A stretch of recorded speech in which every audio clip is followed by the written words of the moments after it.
Jika engkau bertanya kepada mereka, siapa yang menciptakan mereka? Mereka pasti akan menjawab, Allah. Maka bagaimana mereka dapat dipalingkan dari beribadah kepada Allah, dari mentauhidkan Allah, mengesahkan Allah dalam beribadah kepada Allah Tabaraka wa Ta'ala? Dalam ayat yang lain Allah tegaskan, Qul, katakan kepada mereka, hai Muhammad, may yarzuqukum minas sama'i wal ard amman yamliku as-sam'a wal absar wa man yukhrijul hayya minal mayyiti wa yukhrijul mayyita minal hayy wa man yudabbirul amr fasayaquluna Allah faqul afala tattaqun. Katakan, siapakah yang memberikan rezeki kepada kamu dari langit dan bumi? Atau siapakah yang telah memberikan kepada kamu, yang kuasa menciptakan pendengaran dan penglihatan pada kamu? Dan siapakah yang mengeluarkan yang hidup dari yang mati, mengeluarkan yang mati dari yang hidup? Dan siapakah yang mengatur sekalian urusan ini, segala urusan ini? Mereka akan menjawab, Allah. Maka kenapa mereka tidak mau bertakwa kepada Allah? Katakan, faqul afala tattaqun.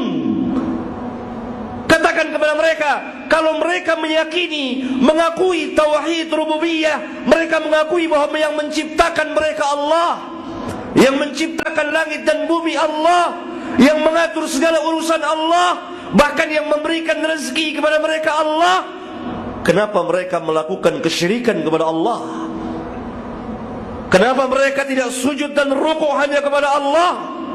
Sebagaimana yang Allah perintahkan, ya ayyuhan nasu ubudu rabbakumul ladzi khalaqakum wal ladzina min qablikum la'allakum tattaqun.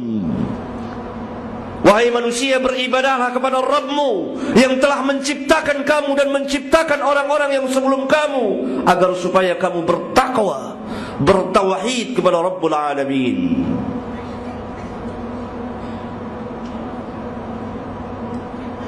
Aqulu qawli hadha wa astaghfirullah li wa lakum.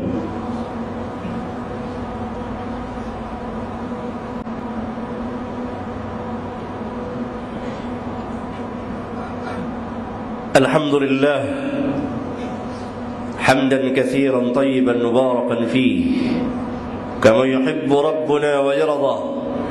Wassalatu wassalamu ala an-nabiyyir rahmah wa ala alihi wa ashabihi wa man ittaba'ahum bi ihsanin ila yaumiddin wa ba'd.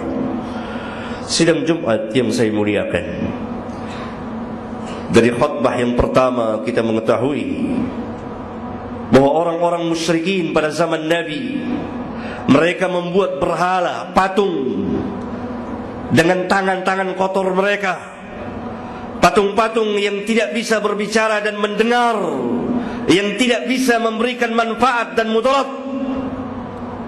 Mereka tidak meyakini bahwa patung-patung itulah Tuhan mereka yang menciptakan langit dan bumi.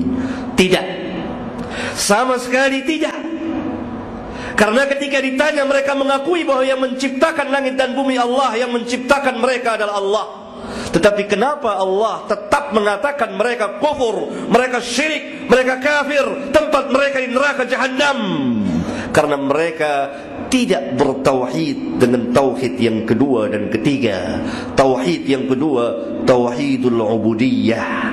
mengesahkan Allah di dalam beribadah kepada Allah. Hanya kepada Allah kita beribadah sesuai dengan apa yang Allah syariatkan melalui perantara para nabi dan rasulnya yang diakhiri dengan kenabian Muhammad alaihi wassalatu wassalam.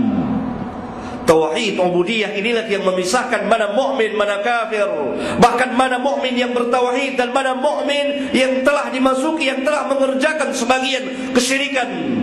Ketahuilah bahwa syirik ada dua dalam Islam. Syirkul akbar, syirik besar yang dapat mengeluarkan seseorang dari Islam.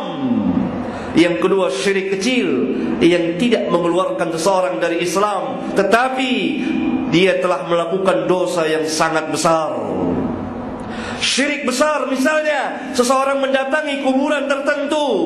Sebagaimana di negeri kita begitu banyak kuburan yang didatangi pada waktu-waktu tertentu. Kaum muslimin sebagiannya meminta kepada mereka dengan sebagai mereka jadikan sebagai perantara penghuni kubur itu. Penghuni kubur itu mereka jadikan sebagai perantara untuk memohon kepada Allah. Bahkan ada kalanya mereka langsung meminta kepada orang-orang yang telah mati itu, kepada Syekh Abdul Qadir Jailani. Bahkan mereka menyeru, ya Syekh Abdul Qadir Jailani, tolonglah saya. Ya Syekh Fulan, tolonglah saya. Ini semua adalah syirkul akbar, syirik besar yang dapat mengeluarkan kita dari Islam. Kalau sekiranya kita telah tahu hukumnya dan paham. Syirik kecil, saya ambil contoh, walaupun dosanya besar. Karena seseorang melakukan dosa yang paling besar adalah ketika seseorang menyekutukan Allah tabaraka wa ta'ala. Saya ambil contoh yang sering dilakukan oleh kaum muslimin. Mereka memakai jimat. Jimat ini diyakini untuk mendatangkan manfaat dan menolak mudarat. Kalau mereka meyakini jimat ini umumnya dipakai untuk mendatangkan manfaat dan menolak mudarat, kalau mereka meyakini bahwa jimat inilah yang memberikan, mendatangkan manfaat atau menolak mudarat, maka mereka telah kufur kepada Rabbul Alamin. Karena dengan sendirinya mereka telah menandingi Allah Subhanahu wa ta'ala dengan jimatnya itu. Kalau dia meyakini bahwa jimat itulah sebagai pelaku yang memberikan manfaat dan menolak mudarat atau bahaya dari mereka. Orang pakai jimat macam-macam, ada cincin, ada kalung dan lain sebagainya, ada keris yang digantung setiap malam Jumat dicuci dan seterusnya. Ini dapat mengakibatkan seseorang syirik besar kalau dia meyakini bahwa jimat itulah yang sebagai pelakunya yang mendatangkan manfaat, menolak mudarat. Kalau dia tidak meyakini demikian, tapi dia tetap meyakini bahwa yang memberikan, mendatangkan manfaat Allah, menolak mudarat Allah tabaraka wa ta'ala, yang menolak bahaya dari mereka Allah, tapi mereka jadikan jimat ini sebagai perantara sebab saja, maka mereka telah jatuh kepada syirik kecil. Perbedaannya tipis sekali. Dan bagi umumnya kaum muslimin, orang-orang awam tidak bisa membedakannya. Oleh karena itu banyak sekali di antara kita yang terjerumus ke dalam syirik besar.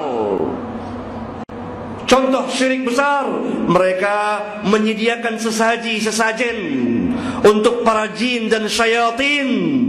Ini syirkul akbar, syirik besar, meminta-minta kepada jin dan lain sebagainya yang tersebar luas di negeri kita ini.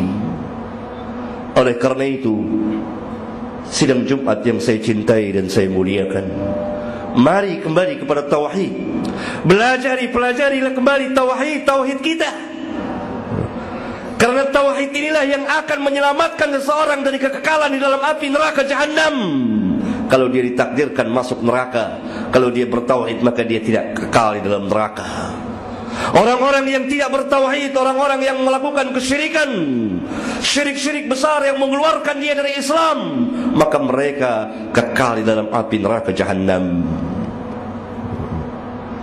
Mudah-mudahan khutbah yang singkat ini menjadi ibrah bagi khatib dan bagi jamaah, sebagaimana Allah perintahkan kita, fa'tabiru ya ulil absar, ambillah pelajaran wahai orang-orang yang mempunyai pandangan. Allahumma ighfir lil mu'minina wal mu'minat wal muslimina wal muslimat al ahya'i minhum wal amwat. ربنا آتنا في الدنيا حسنة وفي الآخرة حسنة وقنا عذاب النار والحمد لله رب العالمين.